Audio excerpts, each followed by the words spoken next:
ఇతనేనండి మన పిస్నారి పుల్లయ్య. కిందటి వారం మన రాము, సోము, రవి గాళ్ళు వీడి వైఫై పాస్వర్డ్ నెంబర్ బెండకాయ అని కనిపెట్టేసి ఫ్రీగా ఇతని ఇంటర్నెట్ వాడేసుకుంటున్నారు. తాత కూడా వీళ్ళు పిల్లలే కదా అని వైఫైని వాడనిస్తున్నాడు. ఆ పిస్నారి పుల్లయ్య తాత పిల్లల్ని ఇంటర్నెట్ మరియు వాట్సాప్ ఎలా వాడాలో నేర్పించమన్నాడు. ఆ చిన్న సహాయం కాస్త వాళ్ళ పడడ ఎంత పెద్ద శాపంగా మారిందో మీరే చూడండి. ఉదయం పూట సూర్యుడు ఉదయిస్తున్నాడు. పుల్లయ్య తాత తన అరుగు మీద కూర్చొని ఉన్నాడు. ముఖం నిండా వెటకారపు నవ్వు. ఒకే ఒక్క వేలుతో ఫోన్ స్క్రీన్ మీద నెమ్మదిగా టైప్ చేస్తున్నాడు. ఆహా, ఈ వాట్సాప్ భలే ఉంది. ఒక్క పైసా ఖర్చు లేకుండా ఊరందరికీ ఉచిత సలహాలు ఇచ్చేయచ్చు. రాత్రికి రాత్రే ఊళ్ళో అందరికీ 100 గుడ్ మార్నింగ్ మెసేజ్లు, పూల గుండెలు పంపాను. నా దెబ్బకి ఊళ్ళో కుక్కలు కూడా నిద్ర లేచుంటాయి. ఆహా, ఎంత బాగుంది. Good morning. ఏవండి పుల్లయ్య గారు, మీకోసం పాలు తీసుకువచ్చాను, గిన్నె తీసుకురండి. ఆకు సూరయ్యా, పాలు తెల్లగానే ఉన్నాయా? ఏంటి పుల్లయ్య అలా మాట్లాడుతున్నావు? మా ఆవులు తెల్ల పాలు కాక ఎర్ర పాలు ఇస్తాయేంటి? నువ్వు భలే వెటకరంగా మాట్లాడుతున్నావు. అది నీకు తెలియదా? నిన్ననే వాట్సాప్లో ఒక అమెరికా డాక్టర్ ఇలా చెప్పాడు. తెల్లటి పాలు తాగితే ఆయుష్ 10 సంవత్సరాలు తగ్గిపోతుందంట. అందుకే ఎర్రటి పాలు, పసుపు పాలు తాగితేనే ఆరోగ్యానికి మంచిదంట. ఇదిగో ఈ పసుపు కారం నీ క్యాన్లో ఉన్న పాలలో కలుపు, అప్పుడు ఎర్రటి పాలు వస్తాయి.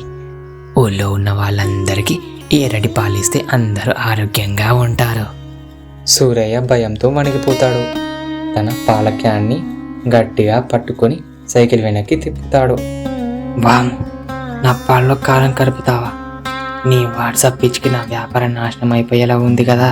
నీకు పాలలు పాడలు ఏమి లోప, నేను వెళ్తున్నా.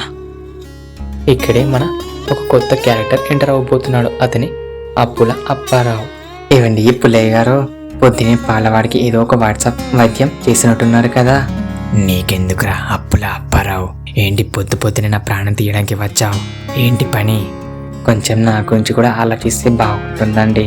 ప్రాణం తీయడానికి కాదండి, ఈ ప్రాణం నిలబెట్టడానికి వచ్చాను. ఈరోజు వాట్సాప్లో సాక్షాత్తు దేవుడే ఒక మెసేజ్ పంపాడండి. నాలాంటి పేదవాడికి ఉదయం పూట ఒక 500 రూపాయలు అప్పు ఇస్తే సాయంత్రానికి మీకు 5000 రూపాయలు లాభం వస్తుందని ఉంది. కాబట్టి 500 రూపాయలు ఏదో ఇస్తే మీరు పుణ్యం కట్టుకున్న వాళ్ళు అవుతారు. ఓ అవునా? దేవుడు నీతో అలా చెప్పాడా? వాట్సాప్లో మెసేజ్ పంపాడా? అయితే విను, ఆ దేవుడు నాకు కూడా ఒక మెసేజ్ పెట్టాడు. ఏంటి పుల్లయ్య అలా మాట్లాడుతున్నావు? అప్పుల అప్పారావు లాంటోడికి 500 ఇస్తే ఉన్న కుబేర యోగం కాస్త దరిద్ర యోగంగా మారుతుందంట. వాడిని ఇంటి ముందు నుంచి గెంటయ్యని మెసేజ్ వచ్చింది. వెళ్తావా లేక చీపురు తీసుకురావాలా? పో, వెళ్ళే ఇక్కడి నుంచి. ఎంతైనా నువ్వు పిస్నారి పుల్లయ్యవు కదరా. నీ అంతు ఏదో ఒక రోజు చూస్తాను, ఉండు, మళ్ళీ తిరిగి వస్తా. తాత, ఏంటా కంపు వాసన ఊరంతా వస్తుంది? ఒరేయ్ పిల్లలు, వాట్సాప్లో ఒక కొత్త హెల్త్ టిప్ వచ్చిందిరా. ఇదిగో, ఈ ఆవు పేడ, వేపాకు జ్యూస్ తాగితే 200 ఏళ్ళు బ్రతుకుతారంట. డాక్టర్ ఖర్చులు అస్సలే రావు.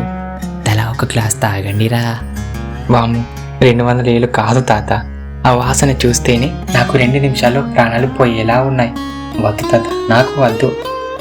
ఏయ్, నా మాట వినరా. ఆ డాక్టర్కి నేను ఫీజులు కట్టలేక చేస్తున్నాను రా. నా మాట వినండి. ఇది తాగితే మీకు జబ్బులు రావు, నాకు డబ్బులు కూడా పోవు. నోరు తెరవండి, తాగండి. అయ్యే తాత, అదిగో చూడు, గేటు బయట ఎవరు 500 రూపాయలు నోటు పారేసుకొని వెళ్ళిపోయారు. గాలి కూడా ఎగిరిపోతుంది. వెళ్ళు తాత, వెళ్ళు వెళ్ళు. ఎక్కడ్రా 500 నోటా? ఎక్కడా? ఓరు నీ పిల్లకాయ్, నన్నే బోల్తా కొట్టిస్తారా?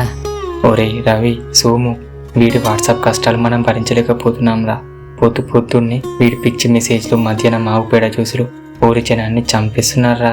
రాము, సోము, రవి ముగ్గురు తాత యొక్క వాట్సాప్ పిచ్చితో విసిగిపోయారు. తాతకున్న వాట్సాప్ పిచ్చిని ఎలాగైనా పోగొట్టాలని ఒక పెద్ద ప్లాన్ వేశారు. ఒరే రవి, నా చేతికి ఏదైనా రాయి దొరికితే ఆ తాత ఫోన్ పగలగొట్టేశాను రా. రాత్రి 2 గంటలుగా నిద్ర పడ్డగా ఒకటి టింగ్ టింగ్ అని ఒకటే గోల. ఏంటా అని చూస్తే, ఆగరా బాబు, నీకే అనుకుంటున్నావా? నాకు కూడా రాత్రి 3 గంటలకి వాట్సాప్ పెద్ద వాయిస్ మెసేజ్ పంపాడు. అవునా? ఏంటి సోము అదే? బాబు సోము, ఉల్లిపాయలు దిండు కింద పెట్టుకొని పడుకుంటే కల్లోకి దయ్యాలు రావు, డబ్బుల మూటాలు వస్తాయి అని పంపాడ్రా. ఆ వాసనకి నాకు రాత్రంతా నిద్ర కూడా పట్టలేదు. మీకే కాదురా, నాకు కూడా ఇవి పంపాడు. నాకు ఉదయం 5 గంటలకి ఒక 10 గులాబీ పూల ఫోటోలు, 5 కాఫీ కప్పుల ఫోటోలు పంపి శుభోదయం అని పెట్టాడు. ఆ పూలను చూస్తే మీకు ఈరోజు లాటరీ తగులుతుంది అని పంపాడు. నా ఫోన్ మెమరీ మొత్తం ఈ తాత పంపే చెత్త ఫోటోలకి నిండిపోతుందిరా. అరే ఇవన్నీ మనం భరించలేంరా. ఈ పుల్లయ్య తాతకి ఎలాగైనా బుద్ధి చెప్పాల్సిందే. ఆ తాతకి వాట్సాప్తో వచ్చిన రోగాన్ని ఆ వాట్సాప్తోనే పోగొడతాం. తాత వీక్నెస్ డబ్బే కదా, వాట్సాప్లోని ఒక పెద్ద ట్రాప్ సెట్ చేద్దాం. సోము ఒక వాట్సాప్ వాయిస్ మెసేజ్ని సీక్రెట్గా రికార్డ్ చేసి పిస్నారి పుల్లయ్య తాతకు పంపిస్తాడు. ముఖ్య గమనిక, గ్రామ ప్రజల కోసం ప్రభుత్వం వారి కొత్త స్కీమ్. ఈరోజు రాత్రి 12 గంటలకు ఊరి చివర ఉన్న మర్రి చెట్టు కింద ఒక కుండీలో 1/2 కిలో జిలేబీ 500 రూపాయల నోటు పెడితే తెల్లారేసరికి ఆ కుండ నిండా 50,000 రూపాయలు ఉంటాయి. ఇది సాక్షాత్తు ఆ వాట్సాప్ దేవుడి యొక్క ఆజ్ఞ. ఈ మెసేజ్ని ఎవరికి చెప్పకండి. ఏంటి 500 రూపాయలు పెడితే 50,000 అవుతాయా? అప్పో, ఈ విషయం అస్సలు ఎవరికి తెలియకూడదు. ఈ స్కీమ్ ఏదో నా కోసమే పెట్టారనుకుంటాను. అమ్మర్రి చెట్టు కింద కుండ నేనే పెడతా. ఓ వాట్సాప్ దేవుడా, నాకు 500ని 1000 రూపాయలు చెయ్యి తండ్రి. పొద్దునే వచ్చి ఆ కుండ తీసుకుపోతా.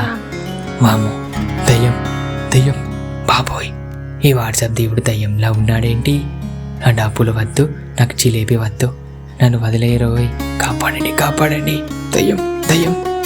ఒరేయ్, మన ప్లాన్ సూపర్ సక్సెస్ రా. వాట్సాప్ పిచ్చికి పర్ఫెక్ట్ ట్రాప్ సెట్ చేశాం. ఇదిగో తాత నీ 500 రూపాయలు. ఒరే, నా 500 మీకు ఎలా దొరికాయిరా? రాత్రి దయ్యం వచ్చి నా జిలేబీ నా 500 ఎత్తుకపోయిందిరా. అది దయ్యం కాదు తాత, అవి మేమే. రాత్రి దయ్యంలా వచ్చి కూడా నేను భయపెట్టింది మేమే తాత. మరి నువ్వు వాట్సాప్లో వచ్చిన ప్రతి ఫేక్ మెసేజ్ని నమ్మి పేడ జ్యూసులు తాగేస్తూ మమ్మల్ని, ఊరి జనాల్ని అందరినీ టార్చర్ పెడుతున్నావు కదా తాత. అందుకే మేము ఇలా ప్లాన్ చేసాం. నీకు ఎలాగైనా నిజం తెలియాలని. ఏది నిజమో ఏది అబద్ధమో తెలుసుకోకుండా గుడ్డిగా నమ్మకూడదు తాత. నిజమేరా, నాకు బుద్ధి వచ్చిందిరా బాబు.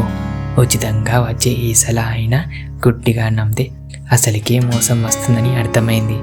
ఈ స్మార్ట్ ఫోన్ని మంచి కోసమే వాడాలిరా, పిచ్చి పిచ్చి చెడ్డ పనుల కోసం వాడద్దు.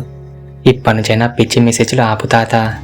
అదండి మన పిస్నారి పుల్లయ్య వాట్సాప్ సంగతి. వాట్సాప్లో వచ్చే ప్రతిదీ నిజం కాదు. గుడ్డిగా నమ్మితే మన పుల్లయ్యకే కాదు ఎవరికైనా ఇలాంటి కష్టాలే వస్తాయి. అప్పటి నుంచి పిస్నారి పుల్లయ్య వాట్సాప్ని జాగ్రత్తగా వాడడం నేర్చుకున్నాడు.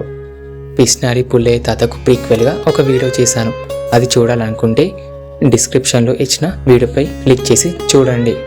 ఇదండి మన పిస్నారి పుల్లయ్య కథ. మీకు కనుక ఈ వీడియో నచ్చినట్టయితే వీడియోని లైక్ చేయండి, షేర్ చేయండి మరియు ఛానల్ను సబ్స్క్రైబ్ చేసి సపోర్ట్ చేయండి. Thanks for watching the video.